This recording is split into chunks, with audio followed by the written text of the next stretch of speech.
हरियाणा सरकार ने पहले 9वीं से 12वीं तक के स्कूल खोल दिए और अब 6ठी से 8वीं तक के स्कूल खोल दिए गए।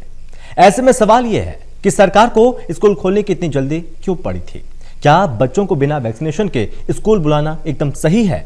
इसी विषय पर हम करेंगे विस्तार से चर्चा।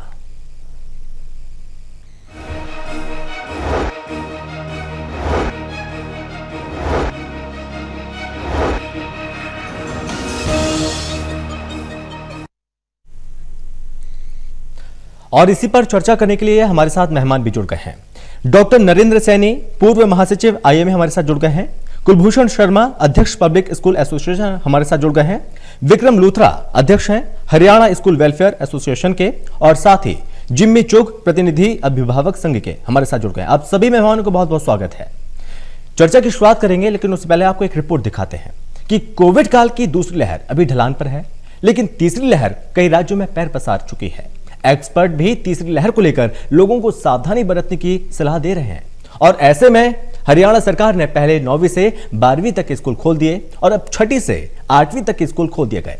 ऐसे में सवाल यह कि सरकार को इतनी जल्दी आखिर क्यों पड़ी थी, जो बच्चों के साथ इतना बड़ा खतरा उठाने को सरकार तैयार हो गई?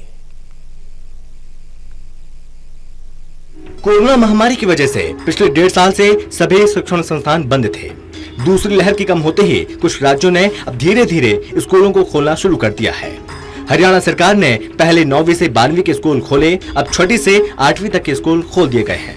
एक तरफ देश में तीसरी लहर आने को लेकर स्वास्थ्य विभाग तैयारी में जुटा है। कई राज्यों में तीसरी लहर आने की भी पुष्टि हो चुकी है, तो वहीं दूसरी तरफ हरियाणा सरकार स्कूल खोलकर बच्चों की जिंदगी दांव पर लगा रही है। एक तरफ अभी राज्य में वैक्सीनेशन का काम धीमा है और ज्यादातर लोगों को अभी वैक्सीन नहीं लगी। 12 से 18 साल के बच्चों का अभी टीका नहीं हुआ। सवाल यह है कि सरकार बच्चों को स्कूल भेजकर इतना बड़ा खतरा क्यों उठाना चाहती है? देखिए, तैयारियां पूरी है हमारी पहले से ही, और पहले हमने जो हमारे 9वीं से 12वीं तक के थे वो स्कूल खुले थे, और उसी दिन ही हमने इसकी घोषणा कर दी थी कि 23 से हम इसको भी खोल देंगे। 23 तारीख से हम ये खोलने जा रहे हैं। बहुत अच्छी बात यह है कि अभी एक संस्था ने जो सर्वे किया, उसने जानकारी दी है कि जो एंटीबॉडी है वो बहुत ही अच्छा डेवलप हुआ है बच्चों में। तो निश्चित तौर से उससे मैं भी उत्साह मिला, और मैं समझता हूँ अभिभावकों को भी उससे काफ़ी उत्साह मिला है। और आज की तारीख में हरियाणा में कहीं भी कोई केस है नहीं, कोरोना का कोई इस प्रकार का केस नहीं है। तो मुझे लगता है कि शायद ऐसा ही रहेगा। अब कुछ लोग ऐसा भी कहते हैं कि थर्ड वेव का खतरा भी, कि भी वो घोषणा करते हैं कि थर्ड वेव आएगी, पर थर्ड वेव के इंतजार में हम स्कूल तो बंद रख सकते हैं ना। तो थर्ड वेव अगर ऐसी कोई स्थिति होती है, मान ली थर्ड वेव आती है ऐसी है, तो उसका तुरंत हम निर्णय लेंगे अगर कोई ऐसी बात होगी तो। हरियाणा में भले ही फिर से स्कूलों में रौनक लौटने लगी हो, अभी कुछ दिन पहले हरियाणा सरकार ने 9वीं से 12वीं कक्षा तक के स्कूलों को खोलने का फैसला लिया था और अब 6ठी से 8वीं तक के स्कूलों को खोला गया। यमुनानगर में 6ठी से 8वीं तक की कक्षाओं के लिए आज स्कूल खोल दिए गए हैं और स्कूलों में कोविड के नियमों का पालन करवाते हुए बच्चों को प्रवेश दिया जा रहा है। यमुनानगर के लेबर कॉलोनी स्थित सरकारी स्कूल के हेडमास्टर सुखबीर ने बताया, कल ही उन्होंने पूरे स्कूल को सैनिटाइज करवाया था और सुबह स्कूल और कक्षाओं को सैनिटाइज करवाया गया। जो भी बच्चे आ रहे हैं, गेट पर ही उनका टेम्परेचर चेक किया जा रहा है और अगर बच्चे को किसी प्रकार की शिकायत है तो उनको वापस घर भेज दिया जाएगा। कोविड प्रोटोकॉल का प्रॉपर पालन किया है। कल शाम से हमने सारे स्कूल को सैनिटाइज करवा दिया था। मॉर्निंग में भी सारे स्कूल की सफाई और सैनिटाइजेशन का काम हुआ, सारे रूम सैनिटाइज करवाए। बच्चे के जैसे ही स्कूल में एंट्री होते उसका टेम्परेचर चेक होगा, उसके घर से परमिशन चेक होगी और उसको हैंड सैनिटाइज करवा के उसके बाद उसको क्लासरूम में भेजेंगे। बच्चों को पहले से ही ये हिदायत दे दी गई थी कि आपने किसी प्रकार से भी कोई भी चीज एक दूसरे के साथ शेयर नहीं करनी, चाहे वो बुक्स है, चाहे पानी है, चाहे कोई खाद्य पदार्थ है। शौचालय में भी आप इकट्ठे होकर नहीं जाएंगे। उसके बाद हमने रूम्स में एक बेंच पर एक ही बच्चे के बैठने की व्यवस्था की है। आज हमने 50% बच्चों को ही बुलाया है और उनके हिसाब से ही रूम्स में बैठने की व्यवस्था की है। हरियाणा में इससे पहले 16 जुलाई को 9वीं से 12वीं कक्षा के बच्चों के लिए स्कूलों को खोला गया था, लेकिन केवल 50% बच्चों को ही स्कूल में बुलाया गया। वहीं विद्यार्थी अभिभावकों की लिखित सहमति लेकर स्कूल पहुंचे और राज्य में सरकारी स्कूलों में छठी कक्षा में 2 लाख से ज्यादा छात्र हैं, जबकि 8वीं में 1,95,000 से ज्यादा छात्र हैं, जबकि प्राइवेट स्कूलों में छठी से 8वीं तक 7 लाख छात्र हैं, यानी करीब 13 लाख विद्यार्थियों में 50% यानी 6.5 लाख छात्र रोजाना स्कूल जाएंगे। ऐसे में आप अंदाजा लगा सकते हैं कि कोविड नियमों का पालन कैसे होगा। इतना ही नहीं, सरकार प्राइमरी स्कूल खोलने को लेकर भी विचार कर रही है। स्कूल आने के लिए किन नियमों का पालन करना होगा, जरा ये भी समझ लेते हैं। मास्क के बिना स्कूल परिसर में प्रवेश की अनुमति नहीं होगी। स्कूल में आने के लिए माता पिता की लिखित सहमति आवश्यक है। स्कूल परिसर में छात्र किसी अन्य छात्र से किसी भी सामग्री का आदान प्रदान नहीं करेगा। दूसरे छात्र से हाथ नहीं मिलाना है। कोई भी छात्र ना तो अपनी सीट बदल सकता है और ना ही किसी दूसरी कक्षा में जा सकता है। अपने पीने का पानी साथ लेकर आएं। यदि किसी छात्र को लगता है उसकी तबीयत ठीक नहीं है, बुखार है, तो वो स्कूल ना आए। एक से दूसरे बच्चे के बीच 6 फीट की दूरी बनाना अनिवार्य होगी। एक कमरे में 15 से ज्यादा छात्र नहीं बैठाए जाएंगे। ऐसे में राज्य में जिस हिसाब से छात्रों की संख्या है, अगर 50% छात्र स्कूल आते हैं तो क्या इन नियमों का सही तरीके से पालन हो सकता है? वहीं दूसरी तरफ राज्य में कोविड की तीसरी लहर की आशंका के मद्देनजर स्वास्थ्य विभाग अलर्ट है।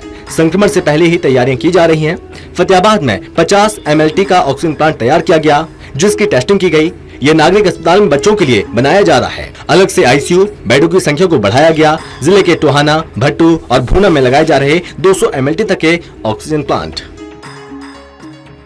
हमारे यहाँ 2 जगह ऑक्सीजन प्लांट बन रहे हैं, जिसमें मैंने अभी फतेहाबाद सिविल हॉस्पिटल का पता किया कि वहाँ का ऑक्सीजन प्लांट हमारा रेडी हो चुका है। लेकिन जो ऑक्सीजन का टैंक है उसको टेस्टिंग पे लगाया गया है, क्योंकि नया प्लांट है, PSA प्लांट बोलते हैं इसको। और जितनी भी हमारे बेड्स हैं सभी को जोड़ दिया गया उसे। अभी 27 बेड्स पे ऑक्सीजन सप्लाई उस प्लांट से लगाकर टेस्टिंग चल रही है। स्कूलों में निगरानी स्वास्थ्य विभाग द्वारा हमने तो एक लेटर भी लिखा था डिस्ट्रिक्ट एजुकेशन ऑफिसर को कि अपने स्कूल खुलने वाले हैं। 8वीं से लेकर 12वीं तक के स्कूल खोल दिए गए हैं, तो सबसे पहले तो टीचर्स का वैक्सीनेशन इंश्योर करवाएं और बच्चों को भी जो कोविड अप्रोप्रिएट प्रोटोकॉल्स होते हैं वो फॉलो करने की जिम्मेवारी जो है वो डिस्ट्रिक्ट एजुकेशन ऑफिसर द्वारा सभी टीचर्स को प्रशासन की मदद से दी गई है। वहीं स्कूल प्रशासन का कहना है छात्रों की संख्या अभी कम है, लेकिन आगे संख्या और बढ़ने की उम्मीद है। ऐसे में छात्रों को स्कूल बुलाना उनकी जिंदगी को दांव पर लगाने के बराबर है। आखिर सरकार को स्कूल खोलने की इतनी जल्दी क्यों पड़ी है? और साथ ही कई राज्यों में अभी भी स्कूल नहीं खोले गए हैं। यमुनानगर से राहुल सहजवानी और फतेहाबाद से Ramesh Bhatt, total news.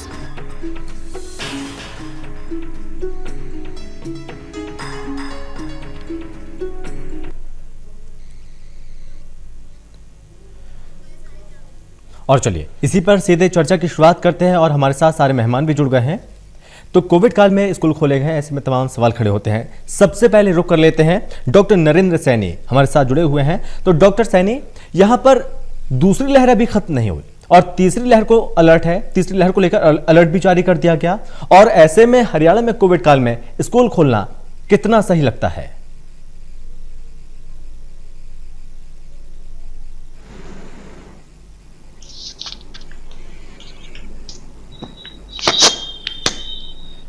Doctor Saini, आप तक आवाज पहुंच रही है?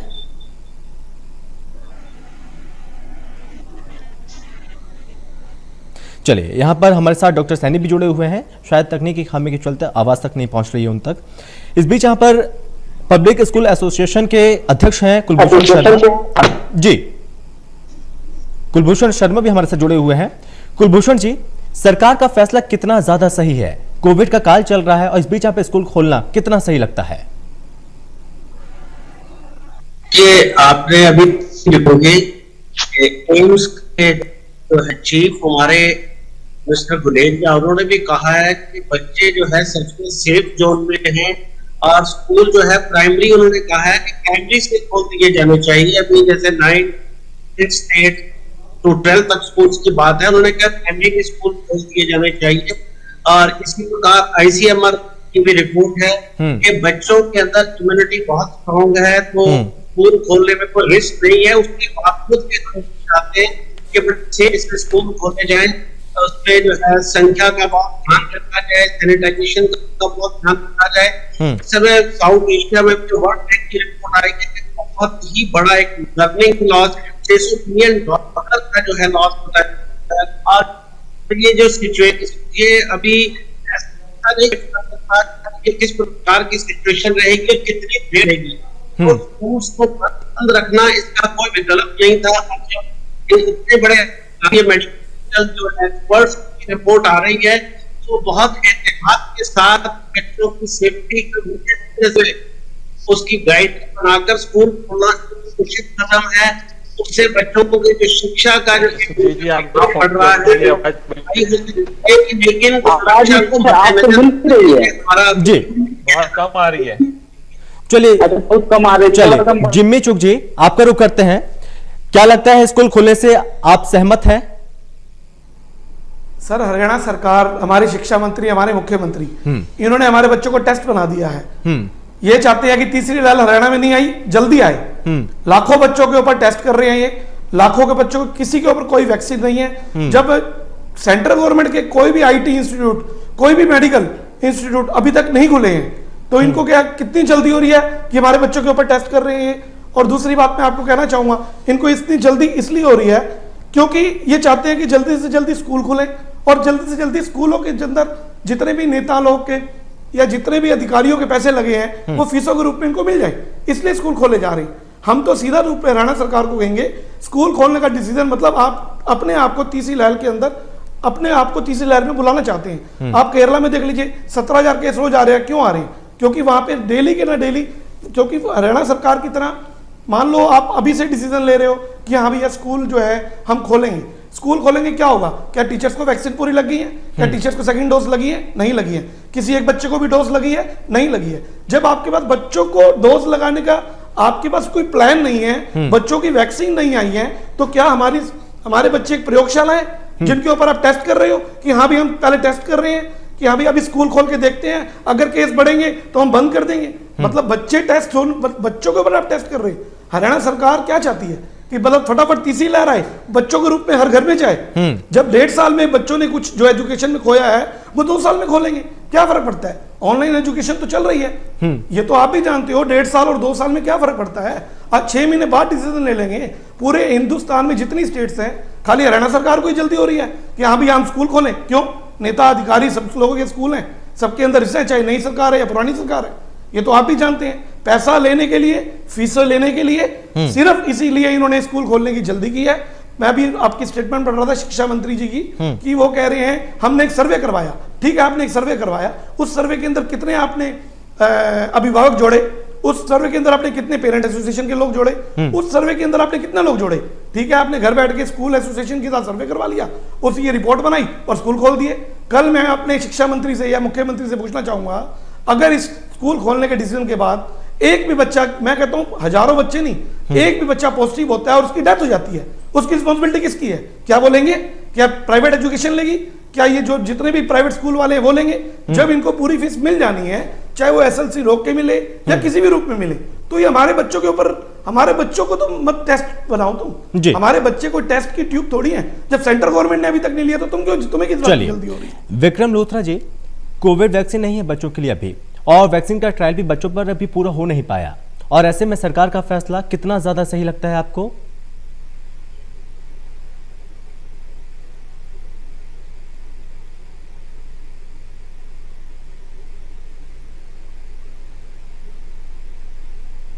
विक्रम, आप सुन पा रहे हैं?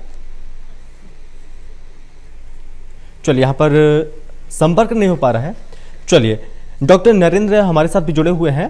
तो डॉक्टर नरेंद्र जी, इस बीच यहाँ पर सबसे बड़ा सवाल ये है, तीसरी लहर का आगमन हो रहा है, दूसरी लहर अभी खत्म नहीं हुई, और कोविड का जो प्रोटोकॉल है अच्छे से पालन हो नहीं पा रहा है। सरकार का फैसला कितना ज्यादा सही लगता है आपको?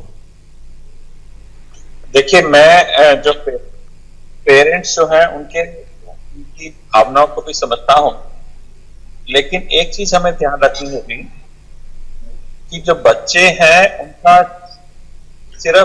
सिर्फ एजुकेशन नहीं है, सोशल एंड मेंटल वेलबींग भी इंपॉर्टेंट होता है। क्या उनकी डेवलपमेंट उस तरीके से जो ऑनलाइन डेवलपमेंट में हो सकती है कि नहीं हो सकती? पूरे वर्ल्ड वाइड हमने देखा कि ऐसा नहीं हो सकता। उनके लिए सोशल होना भी जरूरी है, उनकी मेंटल वेलबींग के लिए, उनकी पूरी पर्सनैलिटी डेवलपमेंट के लिए। आप कहेंगे 1 या 2 साल में क्या फर्क पड़ता है, लेकिन हमें हमेशा उसके प्रॉस एंड कॉन्स देखने होते हैं। क्या बेनिफिट है और क्या हमारे को नुकसान हो सकते हैं। बेनिफिट इस समय, यदि हम इस समय की बात करूं तो उनको यदि हम फिजिकली उनको ज्वाइन कराते हैं कि अपनी क्लासेस जाके ज्वाइन करते हैं, बिसाइड्स उनकी ऑनलाइन स्टडी के जो उनकी सोशल और मेंटल डेवलपमेंट है वो इस समय हमारे केसेस चल रहे हैं, हमारे पास जितनी सुविधाएं हैं उस तरीके से हिसाब से मैं कहूंगा कि स्कूल खुलने चाहिए। लेकिन उसके साथ साथ जो नियम है कोविड एप्रोप्रिएट बिहेवियर, और उसके अलावा जो एक बहुत बड़ी बात मेरे से पहले भी आप लोगों ने बोली कि क्या हमारे टीचर्स जो हैं जो पढ़ाने आ रहे हैं क्या वो वैक्सीनेटेड है कि नहीं है। तो ये बच्चों के अभी वैक्सीनेशन वर्ल्ड वाइड अभी शुरू नहीं हुए, 12 साल से नीचे से 12 से 18 साल के शुरू हुए, लेकिन 12 से नीचे के वर्ल्ड वाइड नहीं हुए। लेकिन इसका मतलब ये नहीं है कि 12 साल के नीचे के लोगों का वैक्सीन वो वहां स्कूल नहीं खुले क्योंकि इस वक्त जो है ट्रांसमिशन रेट और उसका पॉजिटिविटी रेट बहुत कम है। तो हमें साथ साथ ये भी ध्यान रखना होगा कि जब बच्चे, जो आपने अभी अपने प्रोग्राम में कहा, हमें ध्यान रखना होगा कि कितना पॉजिटिविटी रेट चल रहा है, कितने बच्चे पॉजिटिव हुए कि नहीं हुए, और टीचर हमारे पॉजिटिव है कि नहीं है, टीचर वैक्सीनेशन है कि नहीं है, appropriate behaviour in the sense की 6 फीट की डिस्टेंस पे बैठ रहे हैं कि नहीं बैठ रहे। क्योंकि कई बार हम नियम बना देते हैं लेकिन उनका पालन नहीं होता जी। यदि ये नियम सही तरीके से पालन होते हैं, वहां का स्कूल जो क्लास टीचर है और स्कूल का प्रिंसिपल अच्छे तरीके से जितनी कोविड एप्रोप्रिएट बिहेवियर है उसको पालन करवाता है बच्चों से, तो ना केवल ये बच्चे इससे सीखेंगे बल्कि जब यहाँ से घर जाएंगे तो वो इस बात को भी सीख लेके जाएंगे कि कोविड को कैसे बचाया जा सकता है जी। और हमारे इंडिकेटर होने चाहिए कि कितने बच्चे, यदि स्कूल खुलता है कोई नहीं जानता, क्योंकि ये पहली बार ही हमारे पास कोविड आया है, कोई नियम नहीं बना सकता इस बारे में कि यदि हमने इंडिकेटर बना लिए कि कितने पॉजिटिव रेट, यदि सपोज स्कूल खुला और 1 महीने के बाद पॉजिटिविटी रेट बढ़ गया, तो यस, यदि इतना पॉजिटिव रेट बढ़ जाएगा तो स्कूल बंद हो जाएंगे। इसमें भी मेरे संबंध में किसी ने कहा कि कौन इसका जिम्मेवार होगा कि एक भी बच्चा कोविड किसी को, हम ही चाहेंगे कि किसी को भी कोविड हो, लेकिन बच्चों के डेवलपमेंट के चाहिए, लेकिन कब तक इसको बंद रखेंगे इसकी कोई सीमा नहीं निर्धारित की जा सकती। कभी ना कभी तो हमें स्कूलों को खोलना है। इवन मैं कहें कि मैं रास्ते में जा रहा हूँ, क्या पता कि मेरा कोई एक्सीडेंट हो जाए, क्योंकि बता सकता नहीं कह सकता। यदि ये इंसिडेंट, जैसे कि मेरा जानने का है कि मेरे रास्ते में जा रहा हूं, मेरा एक्सीडेंट है, यही प्रोपोर्शनल रेट कोविड का हो जाता है कि जिसमें हमारा कोविड अब इतना कम हो गया, जिसमें शायद negligible amount of people. Vikram Luthra ji, तो हमें खोल देने चाहिए जी। विक्रम लूथरा जी, इतना लंबा विक्रम लूथरा जी, आप तक आवाज पहुंच रही है, तो सवाल ये कि जब ऑनलाइन पढ़ाई हो रही है तो बच्चों की सेहत से खिलवाड़ क्यों? सर ऐसा है कि ऑनलाइन पढ़ाई जो हो रही है वो बच्चे उसमें ढंग से नहीं पढ़ पा रहे। मल्टीमीडिया है उस पर कई तरह का इस्तेमाल किया जाता है जो बच्चों को दूर रखने वाली बात है। अगर ऑफलाइन बच्चे नहीं आएंगे, फिजिकली स्कूल में नहीं आएंगे, तब तक उनको पढ़ा पाना मुश्किल है। एक विकल्प है हमारे आगे। अब हमारे पास इस समय कोरोना की लहर जो खत्म हो चुकी है, इस समय स्कूल खोलना हमारा बहुत जरूरी है। लेकिन वेव हमारे पास आएगी या हमें लगेगा तो हम भी सरकार के साथ खड़े हैं। जैसे सरकार कहेगी हम उनके साथ हैं और तुरंत हम भी स्कूल बंद कर देंगे। लेकिन अब ये स्कूल बंद कर दिए जाएं, अभी अच्छा फैसला नहीं है जी। जिम्मी चुग जी, यहाँ पर क्या लगता है आपको कि जो परिजन है वो अपने बच्चों को अब मजबूरी में स्कूल भेज रहे हैं, लेकिन परिजनों की इस बीच यहाँ पर जिम्मेदारी क्या होनी चाहिए? सर देखिए, मैं आपको प्रैक्टिकली बता रहा हूँ, ये स्कूल वाले जितने मर्जी कहें या सरकार जितनी मर्जी कहें कि हम नियम अनुसार खोलेंगे, सैनिटाइज करेंगे, आप प्रैक्टिकली सोचिए, एक स्कूल 2 किलोमीटर दूर है, क्या बच्चा उसमें बस में जाएगा, क्या बस रोज सैनिटाइज होगी? क्या बच्चा ऑटो में जाएगा, क्या ऑटो सैनिटाइज होगा? क्या ई रिक्शा सैनिटाइज होगा? क्या बच्चे को आने जाने में ट्रांसपोर्ट में बच्चा इन्फेक्टेड नहीं हो सकता किसी भी बच्चे से? प्रैक्टिकली क्या 6 महीने डेट डिसीजन नहीं ले सकती सरकार? ले सकती है, मंशा है, लेकिन ना स्कूल वालों को फीस पूरी पहुंचानी है, सब कुछ करना है। सबसे पहले इन्हीं को जल्दी हो रही है, जब सेंट्रल गवर्नमेंट ने अभी तक नहीं किया तो इनको क्या जल्दी हो रही है? दूसरी बात मैं आपको कहूंगा, क्या बच्चे आप कह रहे हो सोशल डिस्टेंसिंग का पालन करेंगे, 30 में से 15 बच्चे आएंगे, ओके, मैं कहता हूं 60 में से 30 बच्चे आएंगे, ओके, क्या एक टीचर 30 बच्चों को अलग कर सकती है? नहीं कर सकती। प्रैक्टिकली अगर आप सीसीटीवी कैमरे भी लगा के देख लीजिए, हमारे बच्चे आपस में जुड़े रहेंगे। 6 महीने जब 1.5 साल आपने वेट कर लिया है, 6 महीने में क्या हो जाएगा? कोई 6 महीने में आपके बच्चे को इंजीनियर, डॉक्टर या साइंटिस्ट तो नहीं बन के निकल जाएंगे। जब बच्चों ने क्या करना है, एजुकेशन, राइट टू एजुकेशन क्या कहता है, 8 तक तो आप किसी भी बच्चे को फेल नहीं कर सकते या किसी भी बच्चे को आप स्टडी रोक नहीं सकते, ठीक है? सब प्रभावित हुए हैं, हर एक के माँ बाप ने पेन लिया है, तो स्कूल हरियाणा सरकार को खोलने की जल्दी क्या है? किस लिए? जब एक बच्चा इन्फेक्टेड हो गया तो उसकी जिम्मेवारी कौन लेगा? क्या ये प्राइवेट स्कूल लेंगे? क्या हरियाणा सरकार लेगी? कोई नहीं लेगा। ये तो पेरेंट्स दबाव में हैं कि 1.5 साल से बच्चा घर बैठा, चलो मम्मियां अपनी जान छुड़ा रही हैं कि चलो बच्चा स्कूल चला जाए। दबाव। आप सभी मेहमानों को बहुत शुक्रिया जी, निश्चित तौर पर बहुत शुक्रिया आप सभी मेहमानों का। डॉक्टर नरेंद्र जी आपका बहुत शुक्रिया, कुलभूषण जी आपका बहुत शुक्रिया, विक्रम लूथरा जी आपका शुक्रिया और साथ ही जिम्मी चौक साहब आपका बहुत शुक्रिया इस चर्चा में शामिल होने के लिए। तो एक तरफ तीसरी लहर को लेकर स्वास्थ्य विभाग की तैयारी हो रही है, लेकिन दूसरी ओर अब राज्य में स्कूल खोले जा रहे हैं। लेकिन इस बीच यहाँ पर सबसे बड़ा सवाल यह है कि अगर एक बार फिर से अगर लापरवाही बढ़ती गई तो निश्चित तौर पर कोविड की तीसरी लहर को हम कह सकते हैं कि हम आगमन कर रहे हैं तीसरी लहर का। लेकिन इस बीच यहाँ पर परिजनों की और साथ ही शिक्षकों की जिम्मेदारी बनती है कि सभी प्रोटोकॉल का पालन कराया जाए, उसके बाद बच्चों को स्कूल बुलाया जाए।